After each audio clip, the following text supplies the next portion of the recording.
Maintenant, c'est l'heure de l'invité sur la télévision Burkina Info. À ce titre, je reçois sur ce plateau le docteur Jean-Claude Weta, secrétaire exécutif du RENLAC. Bonjour et bienvenue sur ce plateau. Bonjour. Une élection du 29 novembre qualifiée d'historique et d'avoir connu une bonne organisation, mais dont votre bilan d'observation des dites élections en matière de corruption relève quelques irrégularités. Quelles sont-elles?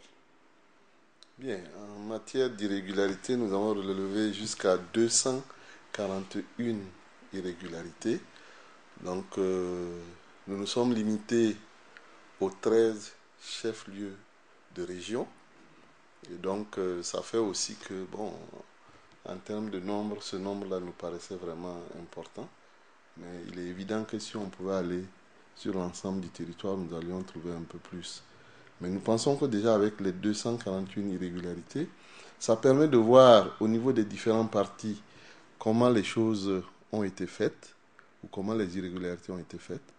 Par exemple, si on prend le MPP, on a 121 irrégularités et il y a 8 chefs-lieux de région où ces irrégularités ont été pratiquées. Si on prend l'UPC, il y a 33 irrégularités, mais là, il y a jusqu'à 11 chefs-lieux de région où on a constaté ces irrégularités. Bon, après, les chiffres sont relativement moins importants. Le CDP en a 24, avec 6 chefs-lieux de région concernés. Le FSS en a 8, avec seulement 3 donc chefs-lieux de région concernés. Donc, bon, je pense que ce n'est pas la peine de dérouler l'ensemble de ces éléments-là, mais bon, vous voyez un peu comment les choses se passent. Maintenant, lorsque vous regardez cette situation, on se rend compte que les partis qui ont eu le plus de députés ont effectivement pratiqué le plus d'irrégularités. Donc, c'est comme s'il y avait une corrélation entre effectivement les irrégularités constatées et effectivement le classement. Vous voyez que le MPP qui est arrivé en tête, ici également en tête, l'UPC qui est arrivé en deuxième position a également deuxième, et le CDP qui est troisième est également ici troisième. Vu cette lecture, M. Weta, ces partis doivent-ils s'attendre à des sanctions? Non, nous avons travaillé dans le sens de voir quels sont les défauts qui sont pratiqués ou quels sont les problèmes qui existent lorsqu'il y a une campagne électorale. Donc notre souci, c'est de travailler avec donc, les différents partis pour qu'on aille dans le sens d'avoir des élections plus propres. On ne veut pas, ou on n'est pas en train de dire qu'il faut des sanctions pour effectivement les différents partis. Nous disons, ah, attention, globalement, les élections se sont bien déroulées.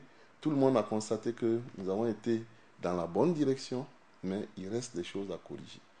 Est-ce que ce résultat n'est pas dû à certains manquements observés au niveau du nouveau code électoral? Et en ce terme, quelles sont les propositions ou les futurs amendements que l'Assemblée nationale doit faire pour changer les choses afin qu'il y ait encore plus d'élections crédibles et transparentes? Oui, évidemment, je pense que il y a effectivement des failles dans le code électoral. Et effectivement, la plupart des gens nous ont dit, mais lorsque vous parlez effectivement des t-shirts, bon, on a dit qu'on ne veut pas voir des t-shirts à l'effigie d'un parti ou à l'effigie de candidats. Ben, les t-shirts étaient effectivement de couleur visible, et donc on savait ce que ça signifiait, mais bon, ce n'était ni à l'effigie d'un parti, ni à l'effigie d'un candidat. Évidemment, c'est un problème. C'est un problème pour le parti qui l'a fait, parce que nous avons qualifié ça d'incivisme au niveau donc des partis. Lorsque vous regardez également les questions d'affichage, les gens ont affiché donc les, les, les, les posters et autres éléments effectivement pour faire leur campagne sur des arbres. Ils ont affiché sur des murs. Bon, or, tout ça, c'est interdit. On a mis effectivement des endroits précis où les gens devraient effectivement faire les affichages. Et donc, nous avons qualifié ça aussi d'incivisme. Voilà. La plupart du temps, on accuse les jeunes, on dit, bon, les jeunes sont inciviques, mais si les partis eux-mêmes ne font pas, n'appliquent pas les règles, ça pose des problèmes. Et donc, comme vous le dites aussi, bon, lorsque nous avons constaté tout cela, nous avons fait des recommandations, et des recommandations en ciblant un certain nombre donc, de structures. Bon, évidemment, nous n'avons pas fait des recommandations envers essentiellement l'Assemblée nationale, mais nous avons fait des recommandations bon, en direction donc, du gouvernement, en direction de la CENI, en direction... Donc, connaître le fond de ces recommandations. Oui, je pense que bon, on a un certain nombre de recommandations, on peut vous les citer ici. Je pense que c'est probablement pas l'exhaustivité que je vais vous citer, je vais vous en citer quelques-unes tout simplement pour que vous puissiez voir comment on a géré cette question. On a ciblé les acteurs politiques et nous avons dit, dans le fond, ces acteurs politiques, ces partis politiques, on dirait ne font pas leur travail de mobilisation, de sensibilisation donc des acteurs. Donc nous souhaitons que ces acteurs-là travaillent plus dans le sens d'éduquer leurs militants. Et donc nous pensons que si ça fait, bon, ça peut permettre effectivement donc, de résoudre un certain nombre de problèmes. En direction du gouvernement, nous avons dit, bon, pour le financement des partis politiques, le gros problème qu'il y a, c'est qu'on a dit que c'est le gouvernement, c'est l'État qui devrait donner de l'argent aux partis politiques. Mais pour le secteur privé, ce n'est pas réglementé. Alors, de ce point de vue-là, ça pose des problèmes parce que, étant donné que rien n'est dit par la loi, bon, les gens peuvent faire ce qu'ils veulent. Donc, ce que nous souhaitons, c'est que le gouvernement et le secteur privé puissent mettre l'argent dans une cagnotte commune, bon, afin que cet argent soit effectivement dispatché au niveau des partis politiques. Comme ça éviterait que le privé finance à part donc, les partis politiques. Au niveau de la Cour des comptes, c'est surtout vraiment la reddition des comptes. Voilà. Les élections sont terminées, les gens ont fait des dépenses, il faut qu'ils aillent dire à la Cour des comptes qu'est-ce qu'ils ont fait comme dépenses. Voilà. Bon, au niveau de la justice, ce que nous pensons, c'est qu'il faut qu'au niveau de la justice, on ait une police des élections. Ça signifie tout simplement qu'au moment des élections, il faut qu'il y ait des OPJ sur le terrain, comme nous l'avons fait. Quand les OPJ sont sur le terrain et constatent effectivement qu'il y a des problèmes, eux, ils peuvent effectivement pointer le flagrant délit pour pouvoir effectivement envoyer les gens à la justice. Mais nous, en tant qu'organisation de la société civile, effectivement, nous constatons des choses, mais nous n'avons pas effectivement le pouvoir de... Voilà. Donc voilà quelques éléments. Il y a aussi d'autres éléments qu'on pourrait ajouter, mais je pense que compte tenu du temps, je pense qu'on peut s'arrêter là. Effectivement, on est un peu pris par le temps, mais quand même, on va vous poser une dernière question. Il s'agit de l'audit de la transition. Il y a le débat, doit-il être mené par le RENLAC ou voire la SENC, vu que vous êtes sur le même terrain, celui de la corruption? Bien, je pense que le RENLAC n'a pas pour vocation de faire des audits. De ce point de vue, nous, on va botter en touche.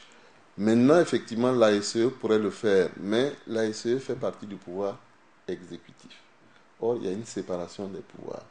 Donc, la SE ne peut pas, effectivement, faire des audits sur, par exemple, le Conseil national de la transition. Ça va poser un problème. Mais il y a des possibilités de le faire. Par exemple, l'Assemblée nationale actuelle peut prendre en charge de faire l'audit donc, du CNT. Donc ça ne pose pas de problème parce que c'est deux structures qui sont du même pouvoir, donc ils peuvent se gérer entre eux. Mais on estime aussi qu'on peut demander à des auditeurs qui sont dans le secteur privé de faire également des audits effectivement du CNT. Par contre, l'ASE ne pourra pas faire des audits. Il y a aussi la question de l'audit du CNT que vous venez à l'instant d'aborder, qui est souhaité par le syndicat du personnel du CNT. Où en sommes-nous, M. Wita? Non, en fait, je pense que tout ça, c'est des souhaits. On souhaite qu'on aille dans cette direction, que tous les organes, en fait, de la transition soient audités. Le gouvernement soit audité, le CNT soit audité, ainsi de suite. Maintenant, pour ce qui concerne, je pense, le gouvernement, ça ne pose pas de problème. La SE peut faire l'audit. Voilà. Étant donné que c'est le pouvoir exécutif, c'est un organe du pouvoir exécutif qui a l'habitude effectivement de faire des contrôles, il peut contrôler à ce niveau. C'est généralement pour le CNT qu'il y a des problèmes. Il pourrait y avoir des problèmes essentiellement pour le CNT. Et donc, c'est pour cela que j'ai centré mon intervention sur le CNT. D'accord. Merci beaucoup à vous, Monsieur Ouita. Merci d'être venu sur ce plateau. C'est nous qui vous remercions. C'est tout pour cet entretien avec le docteur Jean-Claude Ouita, secrétaire exécutif de Renlac. Entretien qui met fin au journal du 13h sur la chaîne Burkina Info. À tous ceux qui nous ont suivis depuis Bobo Dioulasso et partout ailleurs dans les 45 provinces du Burkina, Kambensini.